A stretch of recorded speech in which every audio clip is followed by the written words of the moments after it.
Éliminer la maltraitance infantile et domestique en Afrique, c'est à ça que se résume EMIDA. Créée en 1999 par Gabriel Henri Nicole, l'histoire de cette ONG basée au Cameroun, plus précisément au quartier Bastos à Yaoundé, est plutôt spéciale. L'initiative a été mise sur pied par un missionnaire suisse, un éducateur spécialisé de regretté mémoire, Gabriel Henri Nicole, donc, qui est venu au Cameroun pour un programme de vulgarisation agricole. Mais sur son chemin, il a découvert qu'il y avait beaucoup de comportements maltraitants dans l'éducation des enfants, là où il vivait à Lolodorf. Et du coup, il a commencé à accueillir à côté de lui des enfants et il n'a pas pu supporter les souffrances des enfants et il s'est lancé dans la création de l'association qui va donc prendre le nom de EMIDA. Il est venu à Yaoundé en 1998, comme j'ai dit, et on s'est rencontrés. Moi, à l'époque, j'étais étudiant à l'université et j'étudiais la psychologie. Donc, on s'est rencontrés à l'occasion d'un séminaire organisé par l'Agence de la francophonie. Et on s'est mis ensemble avec d'autres éducateurs, enseignants, travailleurs sociaux. On a donc mis sur pied EMIDA. Au Cameroun et en Afrique, prévenir la violence infantile et gérer les conflits sociaux n'est pas toujours chose aisée. Il faut dire qu'après 14 ans quand même dans l'exercice de la profession de conseil d'orientation, les problèmes sont allés croissants et un peu plus complexes. Avant, les parents se plaignaient de la petite délinquance à la maison, les petits vols larcins, mais maintenant avec les réseaux sociaux, les parents se plaignent de beaucoup de choses. Il y a la pornographie, l'homosexualité et la consommation des stupéfiants. Il y a plein de problèmes que nous rencontrons tous les jours et bien plus difficiles à résoudre. Nous faisons autant que nous le pouvons, d'abord avec le dialogue, la convocation des parents, mais il faut relever ici que les parents ne sont pas tous formés au rôle de parents. Ils élèvent les enfants avec le cœur, ils punissent avec le cœur, ce qui fait que souvent ça vire et ça ne donne pas toujours ce que nous attendons, mais avec le consensus parents-enfants conseil d'orientation, on fait ce qu'on peut et puis on ne réussit pas toujours à 100%, mais on s'y essaie.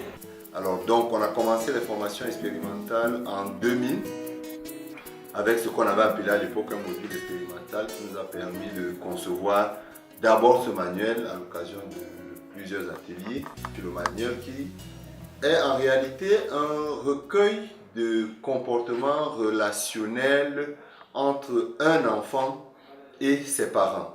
Donc il y a des thèmes aussi variés que faire coucher un enfant, comment faire coucher un enfant sans douleur, comment s'occuper d'un enfant qui se salit beaucoup, comment s'occuper d'un enfant qui fait pipi au lit, comment gérer la crise d'adolescence, comment impliquer les garçons et les filles dans les activités ménagères.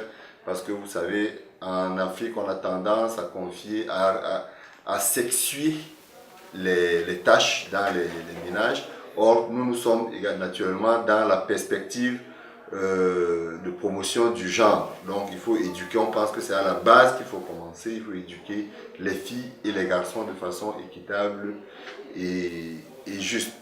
Donc, on a commencé en 2000 dans plusieurs localités comme Ndikinimeki, Baganté, Fumban, Makak, Ezeka, et on créait des centres d'écoute et d'accompagnement des parents conformés. Bien que les populations soient réticentes face aux méthodes d'encadrement qu'EMIDA leur propose pour une meilleure éducation ainsi qu'un meilleur développement de leur progéniture, les résultats sont plutôt satisfaisants. Alors, ma grande sœur vend du poisson au marché Mélène. Elle avait sa fille qui grandissait, elle avait l'âge de la puberté. Elle imposait à l'enfant un nombre de choses, taper l'enfant, les blâmes, tout. À un moment, ça ne marchait plus. Elle m'a appelé. Taper ta fille, ça ne va pas vraiment. Il faut faire quelque chose. Quand je suis arrivé à la maison, j'ai essayé d'observer la fille, quel âge elle a. J'ai compris qu'en ce moment, la puberté, c'est quand l'enfant atteint l'âge de puberté, le corps se développe aussi. L'enfant devrait déjà faire le poids avec sa mère et ça n'allait pas. J'ai pris sa mère d'un côté, J'ai essayé de causer longtemps, j'ai pris sa fille. Aujourd'hui, il y a la paix dans la maison.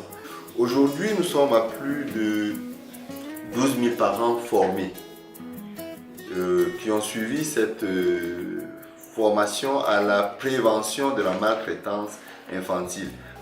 En 2000, on a réalisé une enquête avec l'UNICEF, toujours dans les activités expérimentales. On a réalisé une enquête sur la prévalence de la violence dans l'éducation de l'enfant au Cameroun. On avait travaillé dans, je crois, 5 provinces à l'époque. Aujourd'hui, on parle de régions, donc à l'extrême nord, à la Damawa, le littoral, le centre et l'est. Et les résultats nous ont donc donné la caution. On était à plus de 97% d'enfants qui reconnaissent être battus systématiquement à la maison et à l'école. Cependant, pour Emida, le rêve est grand en ce qui concerne les années à venir. Le plus grand défi d'Emida, c'est de se faire connaître, et c'est ce que nous sommes en train de faire par exemple à travers ce reportage, c'est de se faire connaître, c'est de susciter l'adhésion des partenariats, de plusieurs partenariats qui vont nous permettre de travailler et de constituer une équipe permanente. Nous sommes encore en vocation peut-être avoir un siège où nous serons plus stables et calmes et nous permettre de nous consacrer à notre travail. C'est de créer des antennes permanentes sur le terrain. Nous avons actuellement, j'ai parlé tout à l'heure des centres d'écoute et d'accompagnement qui sont les initiatives des associations familles Emida. C'est-à-dire quand nous travaillons dans une localité, nous constituons un groupe d'animateurs, nous formons un groupe d'animateurs qui devient des relais communautaires qui vont continuer l'action de prévention et de sensibilisation sur le terrain. Mais après, il se pose la question de leur prise en charge. Comment ils vont travailler?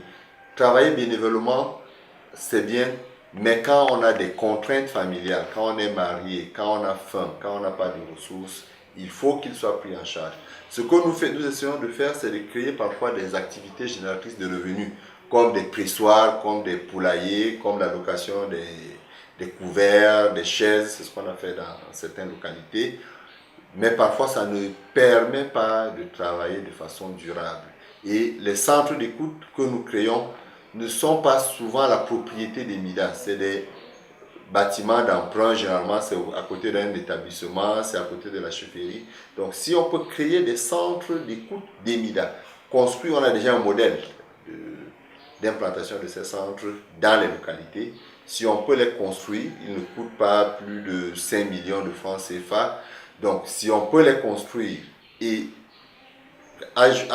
mettre à côté de ces centres une activité génératrice de revenus qui va permettre de faire fonctionner le centre et de défrayer un peu le temps que les animateurs passent pour accompagner les parents, pour sensibiliser dans les... Une main est donc tendue à toutes les personnes ainsi que les organismes ayant un souci de voir une Afrique meilleure, loin des clichés d'enfants maltraités et des conditions de vie difficiles.